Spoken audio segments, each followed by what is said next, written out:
Le dernier quart d'heure de Smart Bourse. Chaque soir, c'est le quart d'heure thématique et chaque premier vendredi du mois à 17h45, nous avons rendez-vous avec les équipes de Clartan Associés pour analyser un cas d'investissement avec le prisme de l'analyse fondamentale notamment. Et c'est Guillaume Brisset qui est à mes côtés ce soir, associé et gérant chez Clartan Associés. Bonsoir Guillaume. Bonsoir Grégoire. Merci beaucoup d'être avec nous pour nous parler alors là, d'un cas français emblématique, le cas Renault. Nous allons parler avec vous donc de Renault en plein virage, sans mauvais jeu de mots, avec nouvelle direction, nouvelle stratégie. On va y revenir. Ce qui nous intéresse, c'est le Renault de Luca De Meo, bien sûr. Mais peut-être quelques mots de l'histoire plus que centenaire de Renault pour avoir un peu quelques points de repère et de référence historique de ce qui a construit le groupe Renault aujourd'hui, Guillaume. Oui, je vais. Alors, l'idée, c'est pas de refaire toute l'histoire de Renault. Et je précise juste que c'est pas facile de parler automobile parce que tout le monde a un avis sur l'automobile. Ah oui. Et vous avez des religions. Alors, il y a des aficionados de la voiture allemande qui vont vous dire que les voitures françaises, ça roule pas, c'est nul. Des Peugeotistes qui vont vous dire que les Renault, c'est affreux. Enfin, voilà. Donc, on va essayer d'avoir une approche neutre et objective. Renault. Oui. Voilà. Bon, Renault. C'est quoi? C'est 1898. Voilà, Louis Renault qui invente une première voiturette et ça a un énorme succès et il se lance concrètement dans l'industrie. Bon, Renault va construire des tas de choses. Ils vont construire des tanks, des chars, des avions, des bus, des camions, voilà, et notamment pour la Première Guerre mondiale. Ils vont traverser les années 20 et dans les années 30, ça va être un petit peu plus difficile. Ils vont essayer d'élargir encore la gamme de produits. Et ils vont racheter un avionneur qui s'appelle Caudron. Alors, pourquoi est-ce que je le cite? C'est parce que Caudron, c'est l'inventeur des avions Rafale. Voilà, c'est un nom qui va revenir après dans l'histoire de Renault, comme on va le voir, et notamment avec une avionneuse célèbre qui s'appelle Hélène Boucher, qui va battre des records de vitesse d'avion. Arrive l'après-guerre, Renault est nationalisé, se concentre, les moteurs d'avion sont vendus à Snecma, l'ancêtre de Safran. Bien sûr. Et ils se concentrent sur la voiture, enfin sur ce qui roule, parce qu'ils font des camions, ils font pas mal de choses.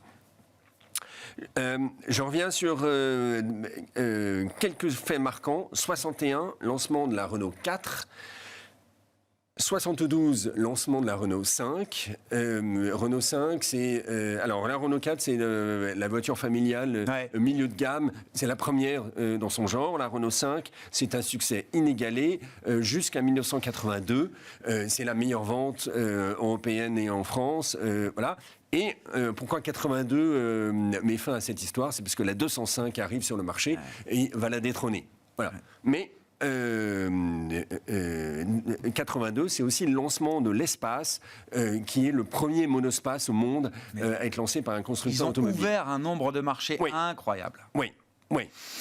Alors, tout ça continue. Dans les années 90, ils s'internationalisent et ils rachètent notamment Dacia à la fin des années 90. Ce qui est important, parce qu'en 2004, ils lancent Logan, la première Dacia de chez Renault, qui a été un succès phénoménal, qui est toujours un succès phénoménal. Voilà. Et Dacia va devenir une vache à lait au sein du groupe Renault. Au début des années 2010, ils se lancent dans l'électrique, ils lancent Zoé, là aussi c'est une innovation majeure parmi les constructeurs automobiles. Voilà, en plus de la Twizy et...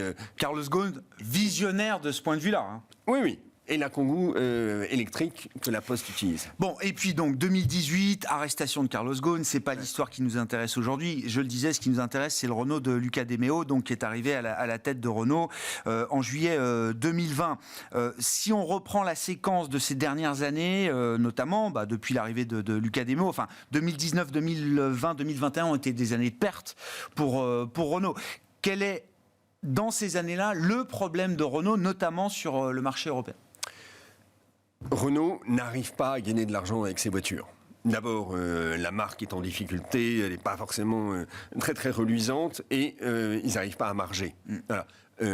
L'obsession de Carlos Ghosn, c'était de vendre du volume. Alors, il voulait faire de l'alliance. 10 millions de volume, c'est comme ça qu'on gagne sa vie dans l'automobile. Volkswagen et Toyota. Bien sûr. Et ça, c'était son rêve. Luca De Meo, c'est l'inverse. Il dit, en gros, je me fiche du volume, ce qui m'intéresse, c'est la marge. Et donc, il va se concentrer là-dessus. Et donc, on va passer de 3,8 millions de voitures en 2016-2017 à 2 millions aujourd'hui. Et pourtant, on gagne autant d'argent, voire plus aujourd'hui. Ouais. Et surtout, on génère beaucoup plus de cash flow libre. Et donc, ça permet, ça ouvre les perspectives. Alors, il arrive en juillet 20 et en février 21, il lance son plan Renaulution, qui est un plan 21-25, qui doit être le renouveau de Renault. Alors, ça commence par résurrection. Il y a 3 étapes. Résurrection, on rétablit les comptes. Alors, Luca de Meo, d'abord, il fait quelque chose de très important, c'est qu'il va chercher Gilles Le Borgne chez PSA. Gilles Le Borgne, c'est monsieur efficacité opérationnelle, industrielle, etc., qui va couper dans les coûts. Voilà. Et bien ça, c'est révolutionnaire. Et donc, il lance 3 objectifs, des marges à plus de 5%, des cash flows cumulés sur 21-23 à presque 3 milliards, et une réduction des dépenses de CAPEX en R&D à 8-9% du chiffre d'affaires. Ouais. Et ben, ces objectifs, ils ont déjà été atteints fin 2022. Ouais. Et donc là, vous avez explosion du cash flow libre chez Renault. Donc, évidemment, tout s'inverse. Gilles Le Borgne a réussi à faire chez Renault en 2 ans ce qu'il avait fallu mettre en 5 ans chez PSA, quoi. Oui. Mais voilà, il avait fait l'expérience, évidemment. Sûr. Et puis... Donc, résurrection. Ça, c'était le premier point. Et de ce point de vue-là, du point de vue des métriques de cash flow opérationnel, de marge, c'est allé plus vite que prévu. Et c'est un succès. Bon. Deuxième étape, rénovation. Et là, on élargit la gamme, on lance une série de nouveaux modèles.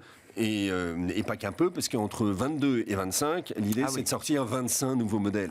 C'est le cycle qui repart, là. C'est le cycle qui repart. Cycle produit.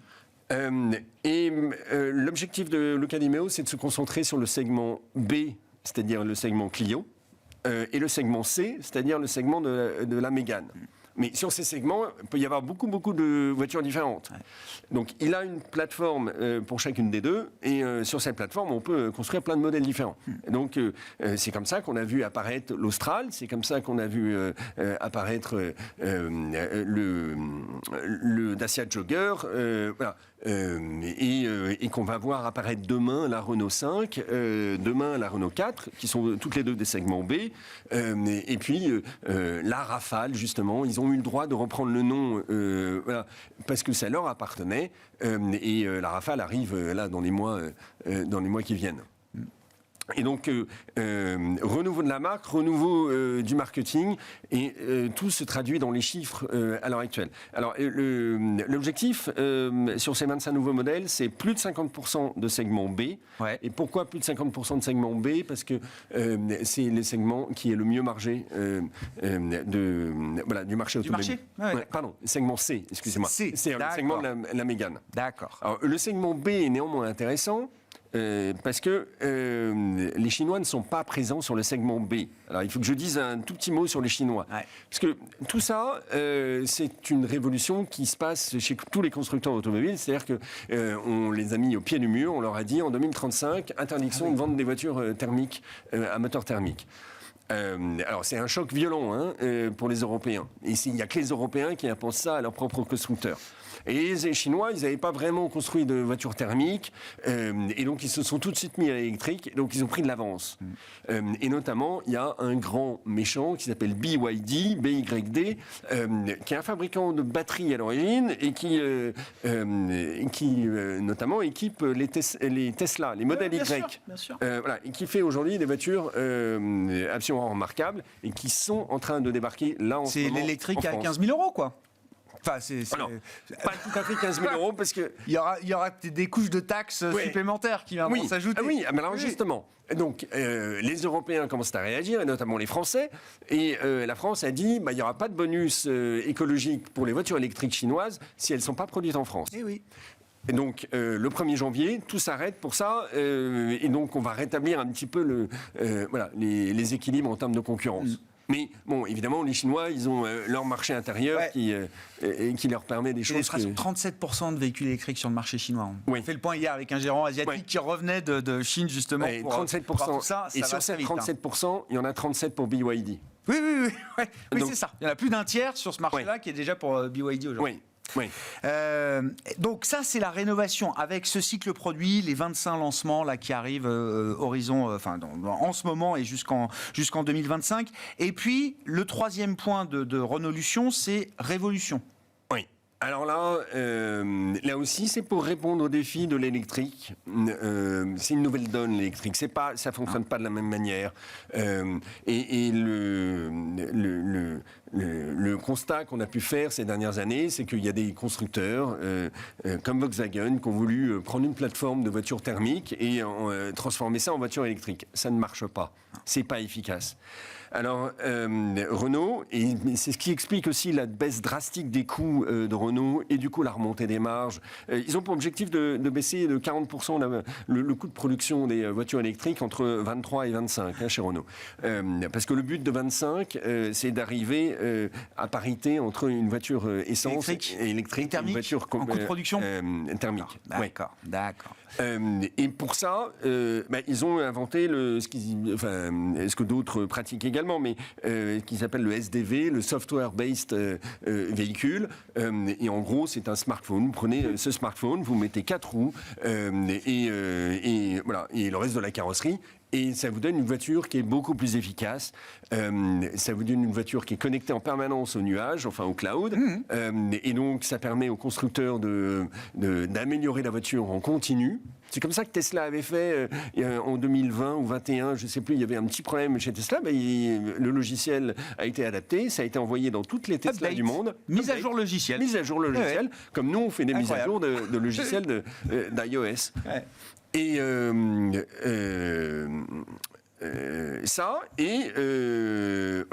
et derrière le système de production, Renault a créé ce qu'ils appellent Electricity, c'est-à-dire un environnement assez unique en Europe, autour du nord, dans le nord Pas-de-Calais, autour de Dunkerque. Ça va jusqu'à Maubeuge, ça passe par Uitz, et où il y a tous les fournisseurs dont ils ont besoin pour produire des voitures électriques. Donc ça supprime des coûts de logistique, ça permet d'avoir une densité de main-d'œuvre disponible qui est plus intéressante, etc. Bon, tout ça a nécessité une nouvelle organisation également. Il nous reste plus de temps, Guillaume, donc il faut aller très très vite. Il y a la perspective d'une mise en bourse de l'activité électrique de Renault. Modulo les conditions de marché, je crois que ça a été rappelé encore précédemment par Lucas Desmaux. Juste un mot du cas d'investissement Renault. Comment est-ce que vous le gérez chez Clartan ? C'est une position que vous avez depuis quelques temps déjà, Guillaume. C'est une position de long terme, il n'y a pas de débat là-dessus. C'est une position de long terme, mais c'est une position sur laquelle on ne peut pas s'asseoir. Il faut être attentif à l'évolution du cours de bourse. Il n'a pas fait grand-chose ces derniers temps. Bon, il est en hausse de 15% depuis le début de l'année, mais ça ne veut rien dire. Il est volatile, parce que l'avenir est incertain et les gens ne parient pas sur Renault. Les Mercedes et BMW de ce monde valent 2 fois plus cher aujourd'hui, même s'ils ne valent rien non plus. Et votre thèse, c'est que les chiffres de Renault, que vous avez déjà analysés comme étant plus qu'encourageants, déjà une réalité, le marché va en prendre conscience au fur et à mesure. Au fur et à mesure. Mais le marché doit être rassuré sur la concurrence chinoise. Parce que ce qui hante tout le monde, c'est la concurrence chinoise. Ouais. Je ne sais pas comment on se rassurera là-dessus. J'ai encore en tête, encore une fois, l'interview que j'ai faite hier. Non, mais c'est sûr qu'il y aura une arrivée massive. Après, des vagues, on en a vu, les voitures japonaises, les voitures coréennes. Oui, absolument. Donc, voilà. Absolument. C'est une vague ils vont prendre 10-15% du marché, c'est sûr. Mais ça n'enlève rien à l'intérêt du cas d'investissement Renault. Parce qu'entre-temps, ils auront augmenté leurs marges. Encore chez Dacia, ils vont les doubler chez Dacia, c'est l'objectif. Ils vont les augmenter dans le groupe Renault, dans son ensemble. Et voilà, ils vont monter en gamme, ils vont gagner plus d'argent. Le but, c'est pas de dire qu'il n'y aura pas de concurrence, c'est d'être solide face à cette concurrence. Le but, c'est pas le volume, ce sont les la marge. Merci beaucoup Guillaume. Merci d'être revenu sur le cas Renault pour nous ce soir. Guillaume Brisset, associé et gérant chez Clartan Associés, qui était notre invité de ce quart d'heure thématique ce soir.